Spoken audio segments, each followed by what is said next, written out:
창세기를 계속 나누고 있습니다. 우리 지난주까지 우리 9장까지의 말씀을 보면서 하나님께서 우리를 어떻게 창조하셨고 이끌어가셨고 왜 창조를 하셨고 또 어떻게 해서 우리가 복을 받게 됐고 또 어떤 잘못을 해서 하나님께서 다시 시작하시겠다고 노아를 통해서 방주를 만드시고 그 방주에서 또 보존하기 위해서 또 동물들과 여러 사람 기식하는 것들 그러니까 보존할 수 있는 모든 것들을 넣어놓고 이제 나와가지고 정말 풍성한 것을 맛봤는데 우리 노아 할아버지가 또 약주 드시고 실수하는 바람에 아들 셋 가운데서 좀 분쟁이 일어나고 거기서 둘째 되는 함은 저주를 좀 받는 자녀가 되는 가나안이 종의 종이 되는 형제들의 종이 되는 그런 어떤 일들을 경험하는 것을 우리가 이제 보게 되고 그 다음에 우리가 10장을 이제 들어오게 됩니다.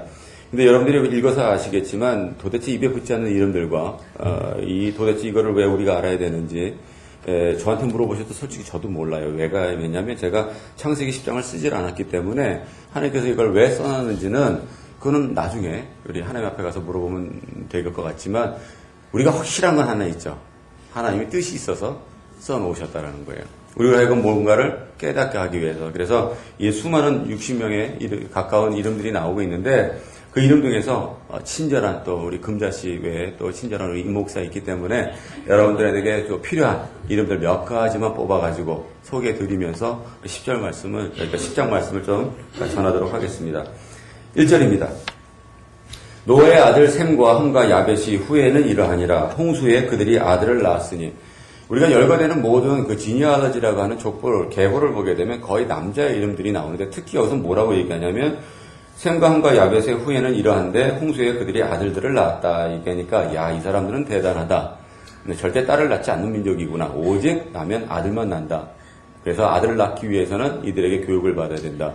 이런 발상을 하시는 분들이 가끔가다 있어요. 그러나 성경은 계보를 얘기를 할 때 이제 남자들 위주로 계보를 만들었기 때문에 수많은 여성분들도 딸들도 태어났다라는 거. 그래서 위로받으시면 됩니다.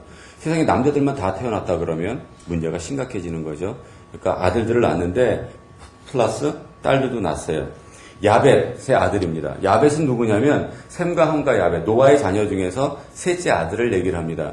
야벳의 자손인데 고멜, 마곡, 마대, 야완, 두발, 메색, 디라스 이렇게 이 사람들이 야벳의 아들인데 이 고멜 우리가 사람의 이름을 보고 이제 이들이 어디에서부터 시작된 어느 지역을 담당했던지가 나오는 거예요. 그 이름 가운데서. 자, 고멜이라는 이름은 지금으로 따지면 어디서부터 이 근원지를 찾게 되냐면 독일입니다. Germany예요. 그러니까 고멜은 Germany의 쉽게 보면 창시자라고 이렇게 생각하면 founder예요. 그렇게 생각하시면 되고요. 마곡이라는 친구는 러시아입니다. 또 마데라는 친구는 이란이고요. 야완이라는 친구는 그리스예요. 그리고 메색이라는 친구는 이게 이제 모스코, 지금의 모스코를 얘기를 합니다. 그래서 고멜의 아들은 아스그나스인데 여기는 동독, 그러니까 이스트 저머니죠. 그 독일 중에서도 이스트 저머니, 그러니까 동유럽 이렇게 보시면 되고요. 도갈마가 이렇게 나오는데 도갈마는 우리가 얘기하는 이제 터키예요. 터키의 창조, 그러니까 창시자입니다. 이들로부터 야완의 아들은 엘리사와 달시스인데 이 달시스가 지금의 이제 스페인 or 잉글랜드로 우리가 추정하고 있고요. 그리고 이들로부터 여러 나라 백성으로 나누어 각기 방언과 종족과 나라대로 바닷가의 땅에 머물렀더라. 이게 이제 야벳의 종족들이 산 게 곧 이제 동유럽 쪽이나 이쪽 계통에서 자리를 잡았던 게 야벳의 아들들이고 이제 함의 아들입니다. 함의 아들은 구스는 어디냐면 이디오피아예요. 그러니까 함의 자녀들은 어느 쪽으로 지역으로 빠져나가게 되면 아프리카 쪽으로 빠져나갑니다. 그래서 구스는 이디오피아고 미스라임은 이집트고 붓가는 이제 리비아 그리고 가나안인데 실제로 구스의 아들은 스바와 하웰라와 삽다와 라마와 삽드가요. 라마의 아들은 스바와 드단. 그러니까 스바와 드단은 지금의 사우디아라비아입니다. 이제 8절 말씀에 구스가 또 니무롯을 낳았는데 그는 세상에 처음 영걸이라 그래요. 이 니무롯이라는 이름이 리벨, 그러니까 반란자, 반역자라는 뜻입니다. 그러니까 이 니무롯이라는 친구는 하나님 앞에서도 특이한 사냥꾼이었었어요. 9절 말씀에 그래서 속담에 이르기를 아무는 여호와 앞에 니무롯 같은 특이한 사냥꾼이로다 하더라. 그러니까 이 니무롯이라는 친구는 어떤 특이한 사냥꾼이었냐면 사람을 잡는 사냥꾼이었었어요. 그러니까 그것을 주님 앞에서 여호와 앞에서도 사람을 해치고 사냥하는 사람 헌터예요. 쉽게 얘기하면. 그러니까 사람을 해치는 그 친구이기 때문에 요한계시록은 니무롯의 자손으로부터 쭉 내려와서 적그리스도가 니무롯으로부터 시작됐다고 여러분들 알고 계시면 됩니다. 그러니까 하나님의 자리에 있는 자들, 하나님을 어게인스트, 대적하는 자들, 그들의 시조가 누구냐면 이 니무롯이라는 친구예요. 또 나아가서요. 그의 나라는, 그러니까 그가 누구냐면 니무롯이에요. 그의 나라는 시날 땅, 시날 땅이라는 건 지금의 이라크입니다. 시날 땅에 바벨과 에렉과 아깝과 갈레에서 시작되었으며, 여기서 동일하게 이제 우리 11장에서 나온 바벨이라는 일이 나오는데, 11장에는 뭐라고 나오니? 이 바벨이라는 뜻이 혼돈이라는 뜻이에요. 컨퓨전이라고 하는 혼돈이라는 뜻인데, 여기서 나오는 바벨이라는 첫 번째 뜻은 뭐냐면 gateway to God이에요. 그러니까 뭐냐면 하나님께 가는 문이다. 이런 이름의 바벨을 갖고 있습니다. 그 부분은 나중에 제가 설명을 다시 좀 드리도록 할게요. 그가 11절에 그는 누구냐면 느무롯인데 그가 그 땅에서 아수르로 나아가. 그러니까 시날이라는 땅에서 이제 아수르로 갔으니까 이 니무롯이라는 이 친구는 아수르와 바벨론의 창시자예요. 여러분들이 성경에서 너무나도 잘 아는 것처럼 아수르와 바벨론은 이스라엘을 끊임없이 멸망시키려고 했던 두 나라 중에 한 나라예요. 아수르라는 것은. 그래서 이스라엘과 이 그룹들이 끊임없이 전쟁을 해야 되는 이유가 거기에 있는 것입니다. 자, 그래서 근데 이 친구가 어떤 많은 일들을 이제 일으키는데 그 땅에서 아수르로 나아가 니누웨와 르호보딜과 갈라와 니누웨와 갈라 사이에 레센을 건축하였으며 미스라임은 루딤과 아나민과 루하빔과 납두힘과 바도루심과 가술루힘과 갑도림을 낳았더라. 블레셋이 가술루힘에게서 나왔더라. 이 블레셋에서 가장 유명한 친구가 하나 있는데 누구냐면 골리앗이에요. 이들은 거인족들이 있었던. 그래서 이 블레셋도 끊임없이 이스라엘이라는 나라를 침공했던 나라 중에 하나가 이 블레셋. 그러니까 이 사람들이 다 어디서부터 나왔어요? 다 니무롯이라고 하는 니브롯. 그러니까 함의 자녀부터 이렇게 나온 거예요. 이제 15절에 가나안입니다. 이 가나안이 누구냐면 함의 아들이에요. 이제 가나안은 장자 시돈과 헷을 낳고 또 여부수 족속과 아모리 족속과 기르가스 족속과 히위 족속과 알과 족속과 신 족속과 18절 19절에 보게 되면 여기 19절에 가나안의 지경은 시돈에서부터 나왔죠. 그러니까 15절에 나왔던 시돈이란 사람의 이름을 따서 이 가나안 지경은 시돈. 그러니까 시돈에서 시돈이라는 친구를 낳은 거예요. 하란에서 우리 나중에 아브라함 얘기 나오지만 하란이라는 시에서 하란이란 아들을 낳았잖아요. 그런 식으로 시돈이란 동네에서 시돈이란 친구를 낳아놓고 이름을 시돈이라고 지은 거예요. 이 시돈은 어디냐면 지금으로 따면 차이나, 중국입니다. 이 중국에서부터 시작해서 이 가나안의 지경은 중국에서부터 시작해서 그라를 지나 가사까지와 우리가 너무나도 잘 아는 소돔과 고모라까지 왔어요. 또 아드마와 스보임을 지나 라사까지였더라. 그러니까 이 함의 족속과 가나안, 그러니까 함의 아들인 가나안이 너의 형제들의 종이 되고 저주받잖아요. 그래서 이들이 지금 삶에 가만히 보게 되면 함의 자식인 그 니무롯은 사람을 죽이는 헌터가 되고 그들은 끊임없이 자기 형제를 침공하는 자가 되고요. 또 가나안은 소돔과 고모라는 땅 가운데서 나중에 어떻게 됩니까? 멸망받죠. 이것이 이제 함을 통해서 경험하게 되는 그런 이제 저주의 형태입니다. 20절에 그들은 함의 자손이라 각기 족속과 방언과 지방과 나라대로였고요. 이제 셈이 나옵니다. 셈은 에벨 온 자손의 조상이요. 에벨이라는 것은 히브리인의 모든 조상을 얘기를 합니다. 야벳의 형이라 그에게도 자녀가 출생하였으니 셈의 아들은 엘람과 쭉 이제 이름 나옵니다. 요거는 스킵하고요. 25절에 에벨은 두 아들을 낳고 하나의 이름을 벨렉이라고 적고요. 그때의 세상이 나뉘었는데 벨렉 아우의 이름은 뭐예요? 욕단이에요. 그러니까 벨렉을 낳고 세상이 어떻게 됐대요? 나눠졌대요. 이거는 세상이 나누어졌다 그러니까 사람들이 이렇게 디바이드 됐다. 사람들이 나눠졌다가 아니라 여기서 얘기하는 그 earth라고 하는 세상은 지질적으로 그러니까 땅 쪽으로 얘기를 하는 거예요. 그러니까 그때 땅이 나눠졌어요. 그러니까 우리가 생각하고 지금 우리가 보고 있는 그 지도하고는 전혀 다른 지도의 형태를 갖고 있다가 이때에 땅이 갈라졌습니다. 그래서 이 말씀이 참 하나님께서 디테일하시다고 믿는 게 노아의 방주가 어느 산에 머물렀습니까? 아라랏산에 머물어서 동물들이 거기서 다 나왔을 거 아닙니까? 그럼 이 동물들이 도대체 언제 어떻게 각처에 퍼졌겠냐는 거예요. 아라랏산에 다 내렸다면 이때 땅이 갈라져 버렸어요. 그래서 많은 동식물들이 어떻게 됐겠어요? 나눠진 것입니다. 그래서 각처에서 우리가 동물들을 볼 수 있다고 생각하시면 가장 맞는 해석이 될 거예요. 근데 그 다음부터 26절에 욕단은 하고 시작하죠. 그러니까 에벨이라는 사람이 두 자녀를 낳는데 형 이름이 벨렉이고 동생 이름이 욕단인데 26절부터는 욕단의 족보로 나오는 거예요. 동생 밑으로 동생의 자녀들 우리가 다음 주에 나누겠지만 11장 16절로 가면요. 에벨은 34세에 벨렉을 낳았고 벨렉을 낳은 후에 그랬잖아요. 그러니까 11장 우리 16절 17절은 뭐냐면 형의 족보로 내려가는 겁니다. 요걸 이제 잘 컨셉을 갖고 성경을 읽으셔야 돼요. 그러니까 오늘 본문 말씀은 동생 족보로 끝을 내고 이제 다음 주에 말씀 나눈 것은 벨렉부터 내려오는데 요 벨렉부터 내려와서 나온 게 누구냐면 아브라함이 되는 거예요. 그러니까 형제 가운데서 이렇게 나누어졌습니다. 절대 잊어먹으면 안 돼요. 그럼 왜 그러냐면 다음 주에 이거 모르고 들으면 헷갈려요. 잘 외워두시고요. 어려운 거 아니니까.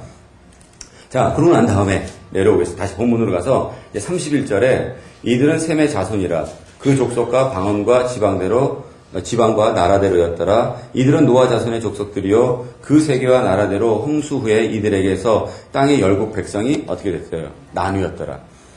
이제 11장에 보게 되면 우리가 너무나도 아는 이제 바벨탑 사건이 이제 나오게 되는데 많은 사람들이 이렇게 생각을 합니다. 바벨탑 사건 때 모든 사람들이 한 곳에 있다가 이제 그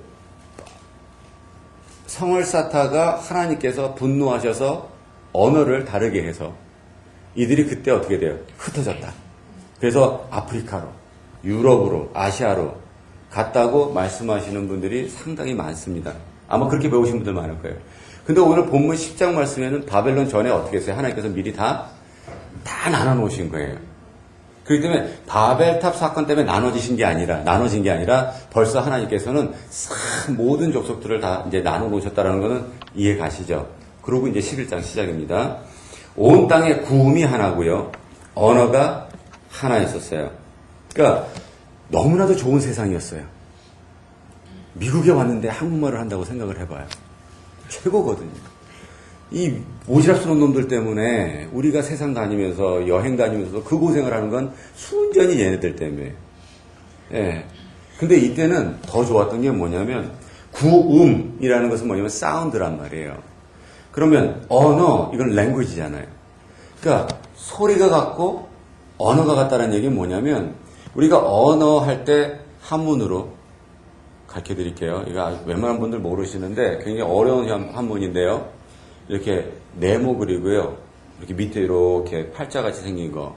요거를 유식한 말로 형 이렇게 얘기를 합니다. 한문이 그래요. 모르죠? 그런 거. 본인 이름 세 자밖에 못 쓰잖아요. 형자예요. 이게 형자. 그럼 우리는 똑같은 한문을 써놓고 뭐라고 부릅니까? 형 이렇게 부른단 말이에요. 중국에서는요. 똑같이 언어로 한문을 써놓고 뭐라고 부르냐면 나그 이렇게 부른단 말이에요. 잘난 척 하는 거예요 지금. 나그 이렇게 부른단 말이에요. 일본에서도 똑같은 한문을 씁니다. 그리고 뭐라고 불러요? 오니상 이렇게 부른단 말이야. 잘난 척이에요. 여러분들 마음껏 비웃어 주셔도 상관없어요. 여러분들 똑같은 언어는 같으나 뭐예요? 사운드가 다른 거죠. 근데 이때는 언어도 같고 사운드도 똑같았다. 그러니까 정말 살기 좋았다라는 거예요.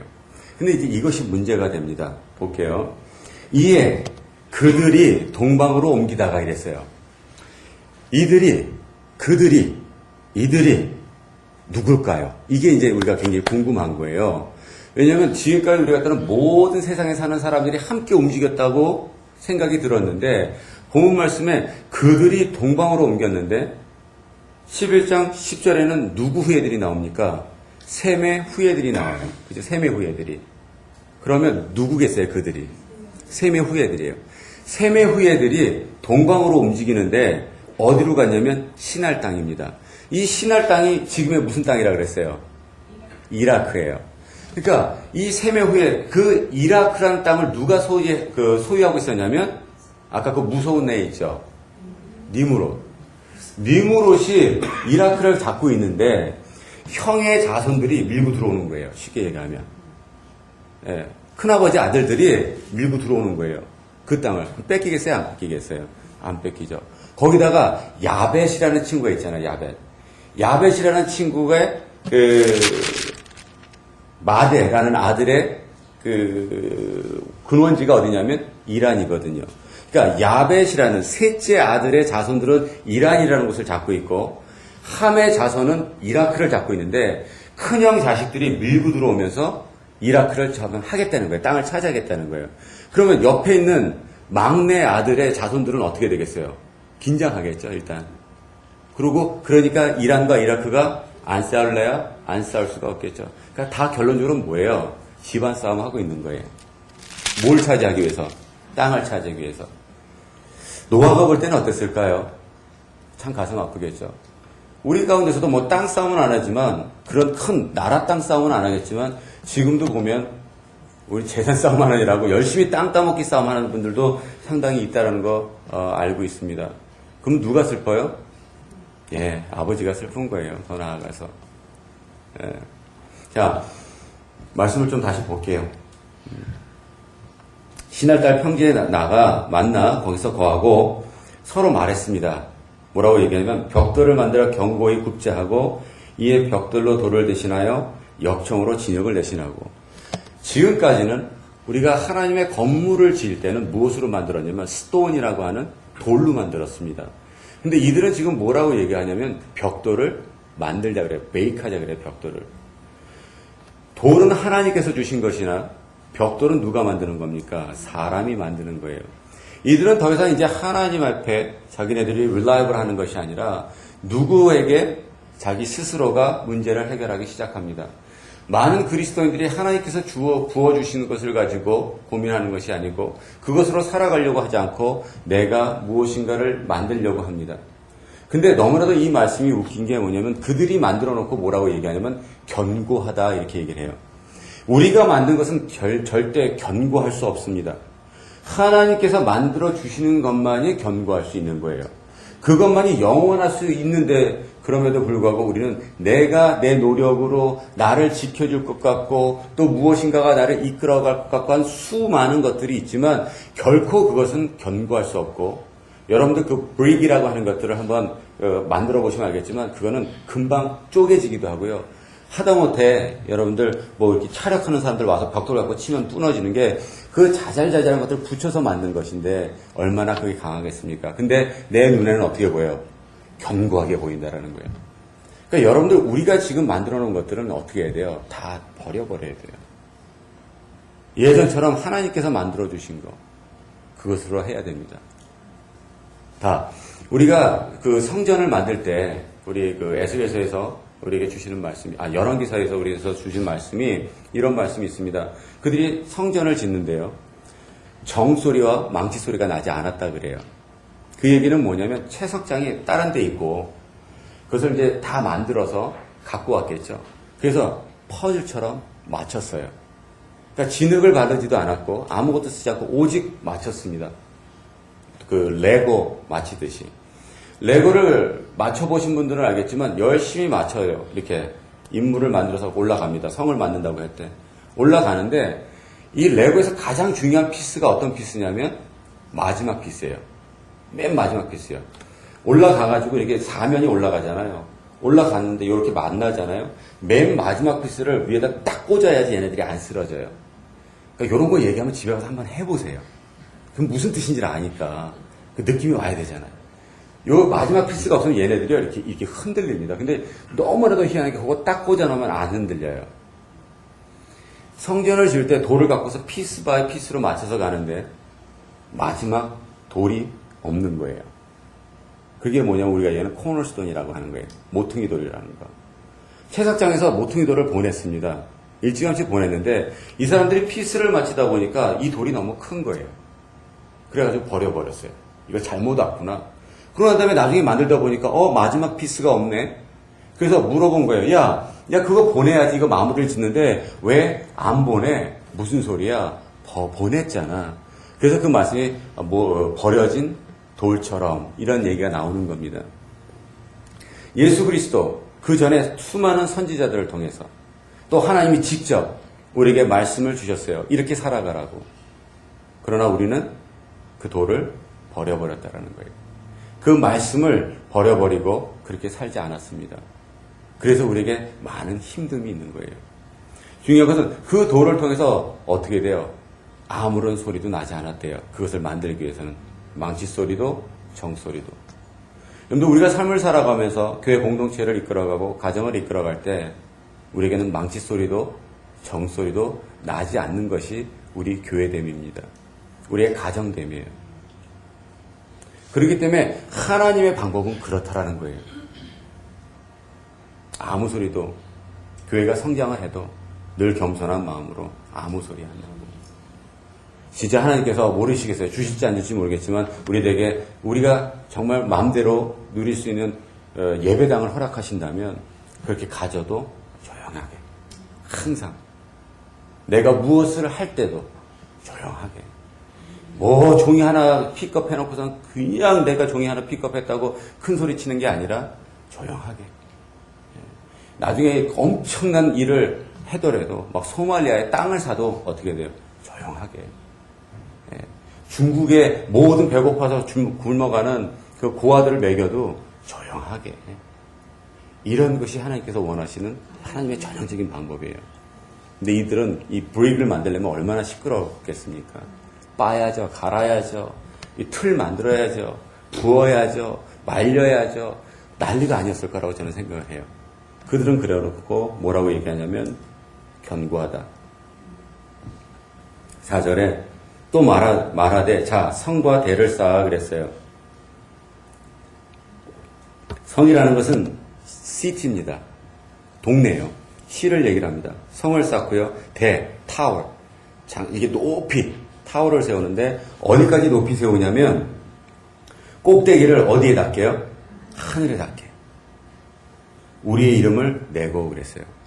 그러니까 이들의 생각하는 건 뭐냐면 그래 우리의 테리토리를 만들고 성을 쌓아가지고 하늘에 닿게 하여 누구의 이름을 내자고요? 우리의 이름을 내자. 여러분들 이것이 교회의 현실입니다. 누구의 이름이 빛나야 되냐면 예수 그리스도의 이름이 드러나야 돼요. 내 삶 가운데서도 마찬가지고 예수 그리스도. 그래서 오직 예수 하는 이유가 거기 있어요. 근데 이들은 하늘까지 쌓아서 뭐라고 얘기하냐면 우리의 이름을 드러내자. 두 번째는 뭐였냐면 온 지면에 흩어짐을 면하자 하였더니 분명히 창세기 9장 7절 말씀에서는 노아에게 뭐라고 명령하시냐면 생육하고 번성하고 땅에 편만해라. 근데 이들은 뭐라고 얘기합니까? 흩어지지 말자, 모이자. 하나님이 교회를 세우신 목적은 이 땅 가운데 하나님의 나라를 확장하라고 세워놓으셨어요. 근데 어떻습니까? 현실은 우리가 흩어지지 말고 모이자. 우리 교회가 더 커지자. 그러니까 커지는 게 나쁜 것이 아니에요. 왜 커지려고 그러느냐? 그게 중요하겠죠. 우리의 이름을 드러내고자. 아니라는 거예요. 교회의 목적은 넓혀져야 돼요. 퍼져야 돼요.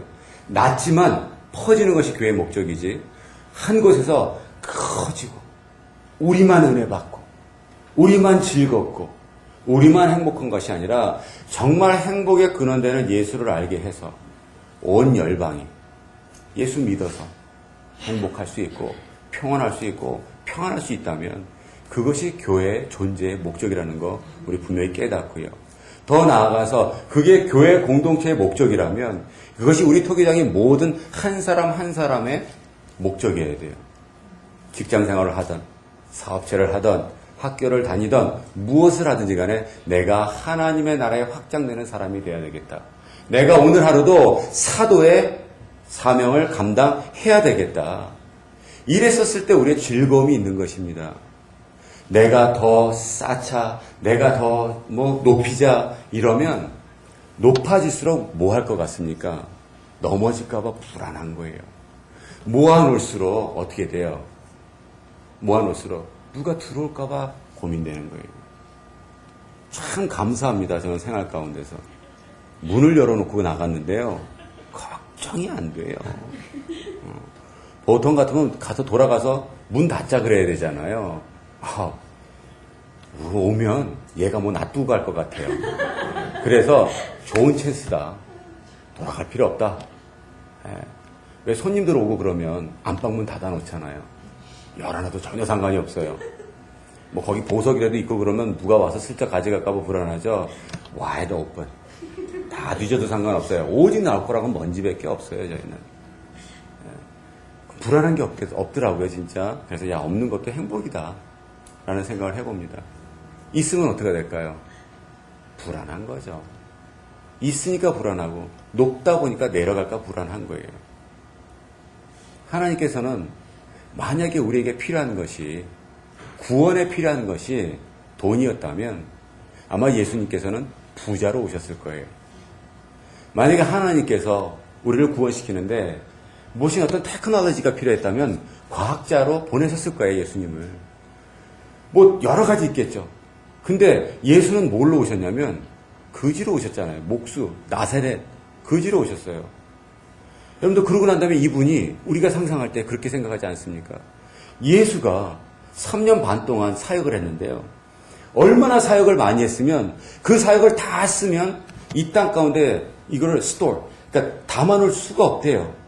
그러면 우리 생각에 그 예수가 3년만 더 살았다면, 그 예수가 10년만 더 살았다면 얼마나 많은 역사들이 있었고 얼마나 많은 구원을 받을 사람들이 있었겠냐라고 생각할 수 있지 않습니까? 그 대단하신 양반이. 근데 그 양반이 3년 반 동안 일은 많이 했는데 구원시킨 사람이 별로 없어요. 제자들이라고 겨우 12명 데리고 다녔는데 한 명은 배반하고 튀었고요. 그러다 목 매달아 죽어버렸고요. 3명은 쫄쫄쫄 잘 쫓아다닌 듯 하나 십자가에 못 박힐 때는 남는 놈 하나도 없이 다 도망가고 한 놈만 겨우 이렇게 삐죽삐죽 보고 나머지는 이름도 안 나와요. 그러고 양만 올라가고 하시는 얘기가 다 이루었다. 남들이 볼 때 비웃겠어요? 안 비웃겠어요? 비웃으니까 야 니나 좀 한번 건사해봐라 이놈아. 니나 구원을 해. 지금 네 제자들도 한 명도 없구만 뭔 딴소리야. 당연히 조롱했을 거예요. 근데 예수가 죽었기 때문에 세상이 산 겁니다. 예수가 죽었기 때문에 우리가 산 거예요. 교회가 잘 되면 세상이 살 것 같죠? 절대 안 그래요. 우리가 볼 때 교회가 성장하고 일꾼들이 많아서 나가서 막 복음 전하고 그러면 세상이 살 것 같죠? 그렇지 않아요. 교회가 죽어야지 세상이 사는 겁니다. 그게 하나님의 방법이에요. 그러니까 교회는 자꾸만 살려고 그러면 안 돼요. 교회는 끊임없이 죽으려고 그래야 되고요. 죽으면 죽기를 각오한 곳은 두려움이 없는 거예요. 세상에 두려울 게 없는 사람이 없는 사람하고요. 죽기 각오한 사람이에요. 건들지 않습니다. 그 사람들은. 교회가 그런 거지 않습니까? 없고요. 죽기 각오했어요. 어떤 놈들이 건들 거예요? 건들면 다 죽는데. 교회는 그래서 죽어야 돼요. 한 알의 밀알이 땅에 떨어져 썩고 죽어야지만 많은 결실을 맺는다는 것이 거저 나온 말씀이 아니라 저는 그렇게 100% 믿어요. 나중에 제가 책 쓰면 그 책 쓸 거거든요. 교회가 죽어야지 세상이 산다라는 책을 한번 써보고 싶어요. 여러분들 죽는다는 게 무엇이겠습니까? 세상을 품을 줄 알아야 되고 세상을 위해서 눈물 흘릴 줄 아는 자들, 그것이 교회의 모습이에요. 근데 이들은 어떻게 했습니까? 그거 하지 말자는 거예요. 우리 이름만 높아지면 되니까 헤어지지 말고 까지고 모이고 하나님 오케이 비 내려봐. 우리의 성을 어디까지요? 하늘 닿는 데까지. 그러니까 비 내려도 이제 홍수 내려도 이제는 상관없어. 우리가 우리 힘으로 해결할 수 있어. 이거란 말이에요. 또 얼마나 무지하고 얼마나 큰 죄를 졌습니까? 그랬더니 5절에 여호와께서 인생들에 쌓는 성과 대를 보시라고 강림하셨어요. 직접 이제 오셨습니다. 여호와께서 가라사대 이 무리가 한 족속이여 언어도 하나이므로 이같이 시작하였으니 이후로는 그 경영하는 일을 금지할 수 없으리로다. 자, 우리가 내려가서 거기서 그들의 언어를 혼잡케 하여 그들로 서로 알아듣지 못하게 하자 하시고 그랬어요. 희한하여 하나 되고 한 민족이고 같은 생각을 품고 같은 뜻을 품으면 좋은 거잖아요. 근데 하나님께서는 가라사대 이 무리가 한 족속의 언어도 하나이므로 이같이 시작했으니까 이거 안 되겠대요. 나중에 시간 지나면 안 되겠으니까 지금 우리가 내려가서 흩어야 되겠다. 여러분들 예루살렘에서도 이 사건이 하나 있었습니다. 사도행전 1장에 보게 되면 예수님께서 이제 올라가시기 전에 우리에게 지상 명령을 합니다. 오직 너에게 성령이 임하시면 권능을 받아서 예루살렘부터 시작해서 유대, 사마리아 땅끝까지 복음을 전해라. 이렇게 얘기를 합니다. 분명히 하나님의 명령은 뭐예요? 유대, 사마리아 땅끝인데 이들이 마가의 다락방에 모였어요. 열심히 기도했습니다. 그랬더니 뭐가 임해요? 성령이 임해버렸어요. 막 미치겠네요. 너무 좋은 거예요. 그래서 모든 자기의 것을 어떻게 통용 서로 나눴었어요. 모든 걸 다 쉐어했어요. 그리고 자기 재산을 다 팔아서 사도들에게 갖고 왔고요. 그 사도는 필요에 따라서 잘 나눠줬습니다.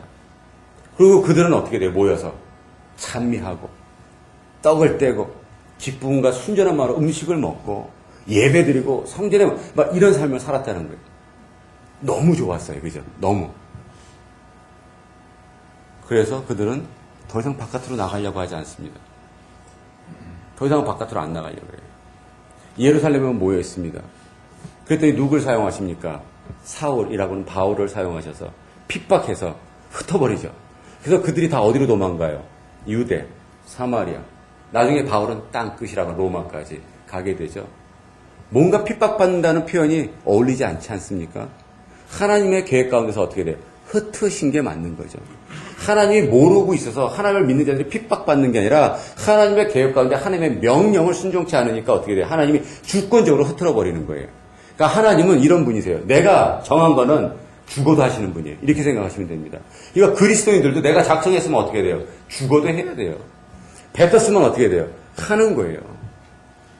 죽어도 하는 거예요. 그래서 겁나는 거예요. 우리 그리스도인들이. 왜? 쟤네들은 뱉은 거 죽어도 하는 애들이니까. 쟤네들은 명령 받은 거 죽어도 목숨 걸고 하는 애들이니까. 누가 우리의 길을 막겠습니까? 또 그들이 성령 받았을 때 일어난 현상이 하나 있습니다. 뭐예요? 성령 받으니까 방언을 했죠. 자, 고린도전서에서 나오는 방언과 사도행전에서 나오는 방언은 다른 방언입니다. 그러니까 고린도전서에서 나오는 사람이 방언을 할지라도 사랑이 없으면 소리나는 꽹과리 이런 얘기하는 그 방언은 우리가 흔히 왜 그 통성기도할 때 믿지 않는 사람들이 와서 깜짝깜짝 놀란다고 하는 그 트레이드 믿는 자들의 그 방언, 일명 코카콜라, 쌈 막걸리 이런 류의 어떤 그런 방언을 얘기를 하고 사도행전에서 얘기하는 방언은 뭐냐면 다른 나라의 언어예요. 다른 나라. 그러니까 이들이 성령 받아서 기도를 하는데 난리가 난 거예요. 왜 난리가 났냐면 갑자기 우리 이정희 집사님이 기도를 스페인시로 하는 거예요. 막. 그랬더니 우리 뒤에 있는 우리 전자매가 히브리 말로, 우리 정권사님이 갑자기 헬라 말로, 각국의 나라 말로 갑자기 막 기도를 하니까 그때 이제 오순절 때였거든요. 그러니까 사람들이 각지에서 온 거예요. 예배를 이제 참석하려고 왔는데 자기네 나라 말로 이들이 모여갖고 막 개걸개걸개걸개걸 하고서 들어보니까 말귀가 알아듣겠는 거예요, 갑자기. 그러니까 너무나도 신기해서 와가지고, 얘네들 술 먹었나 보네? 이렇게 얘기를 하죠. 그러니까 그들도 못해 처먹은 거죠. 알아들었다며. 그래 놓고 술 먹었네. 이거는 애들이, 아예 못된 애들이에요, 걔네들은. 작정을 한 거예요. 못 알아듣고 싶은 거예요, 사람들이. 그죠? 알아듣고 술 마셨구나. 그때 어떻게 돼요? 언어가 하나가 됩니다. 그죠? 그러니까 바벨론에서 우리가 그 바벨탑을 쌓을 때 언어가 어떻게 컨퓨전 돼서 언어가 나눠져 버렸어요. 그래서 그들은 이 공사를 할 수 없을 정도로 어떻게 됐어요? 나눠졌는데 나중에 사도행전에서 보니까 그 언어가 어떻게 돼요? 모든 이들에게 같이 하나가 됐는데 우리가 열방을 깨우기 위해서는요. 우리가 노력한다고 되는 것이 아니라 성령에 집중해야 돼요. 성령 받으면 열방이 회복시킬 수 있습니다. 우리의 언어가 부족하고 우리의 문화권은 다르지만 성령님이 임하시면 모든 문화권과 모든 언어를 하나님께서 해결해 주신다라는 거예요. 더 나아가 이 땅 가운데, 이 미국 땅 가운데 우리를 이민시켜준 분명히 목적이 있겠죠. 여기는 많은 나라에서 와 있는 미국 합중국입니다. 미 합중국. 이곳 가운데서 우리가 열방을 치유하는데, 열방을 하나로 만드는데 분명히 저희는 쓰임받을 수 있는 그런 자리에 있어요. 그러니까 우리 교회만, 우리 민족만이 아니라 우리의 비전은 열방 가운데 있어야 됩니다. 그러니까 우리가 바깥으로 나가지 않아도 이 미국 땅이라는 곳은 열방이 모여 있잖아요. 더 감사한 것은 한국에도 있어요. 한국의 안산이라는 곳에 가게 되면 거기에 모든 172개국의 사람들이 주말마다 모여요. 그러니까 참 하나님이 한국도 사랑하시는 것 같아요. 그것이 우리의 사명입니다. 열방을 일깨워야 돼요. 그 시작은 오직 너에게 성령이 임하시며, 그러니까 여러분들 성령 받기 위해서 기도해야 됩니다. 너네들이 하나님을 보고 싶니? 만나고 싶니? 마음을 다하고 성품을 다해서 구하라. 하나님이 너를 만나주시리라. 신명기 말씀이잖아요. 우리에게도 끊임없이 얘기하고 있습니다. 하나님을 보십시오. 하나님을 들으십시오. 그리고 하나님이 흩으셨어요. 흩으셨는데 흩으신 게 저주받아서 흩어진 것 같죠? 아니에요. 그들이 흩어져야지만 무엇이 전해집니까? 그들 가운데 복음이 전해지는 거예요. 그래서 하나님은 모든 주권 가운데서 이 일을 계획하고 가져가시는 거예요. 그래서 우리의 삶 가운데서 모든 것들이 계획되고 하나님은 지금도 이끌어가고 계신다는 거 여러분들 절대 잊지 마시고요. 나에게 일어나는 모든 일들이 하나님이 왜 나에게 이거를 경험하게 할까? 하나님이 왜 나에게 이 일이 일어나게 할까? 왜 내 가정 가운데, 내 사업체 가운데, 내 직장 가운데 왜 이런 일들이 일어나야 될까? 첫 번째, 하나님의 명령에, 하나님이 원하시는 것에, 하나님의 뜻에 합당치 못해서 하나님께서 나에게 일깨워 주려고, 깨우쳐 주려고 지금 나에게 일어나는 현상이다라고 받아들이시면 됩니다. 내가 뭘 잘못해서 하나님께서 저주하시고 하나님이 나에게 벌 주시고가 아니라 나로 하여금 깨닫게 하기 위해서. 무엇을 깨달아야 되겠습니까? 그건 각자가 다 다를 거라고 저는 믿어요. 그러나 여러분들 여기에 오는 게 있을 겁니다. 아, 이거구나라고 오는 게 있어요. 그러면 다 지켜 행하라. 행하면 우리의 삶이 평탄하고 형통할 것이다. 이 맛을 보는 자만이 내가 예수 그리스도를 부르짖을 수 있어요. 제가 늘 누누이 말씀드립니다. 저에게도 한 가지 고민 아니에요. 한 가지 꼭 정리하고 싶은 거. 더 정리하고 싶은 거죠. 그게 맞겠습니다. 더 정리하고 싶은 거. 또 우리 성도들에게 정말 확실하게 정리시키고 싶은 거. 예수를 믿어서 좋은 게 뭐니? 라고 질문을 받았었을 때 정말 한 센텐스로 나는 예수 믿어서 이게 좋아. 이렇게 얘기할 수 있는 그리스도인들이 토기장연에서 많이 나왔으면 좋겠어요. 여러분들 스스로 물어보십시오. 예수를 믿어서 하나님을 구주로, 예수를 구주로 영접해서 여러분들 좋은 게 무엇입니까? 생각해보는 한 주간 되기를 다시 한번 주님의 이름으로 축원합니다. 기도하겠습니다.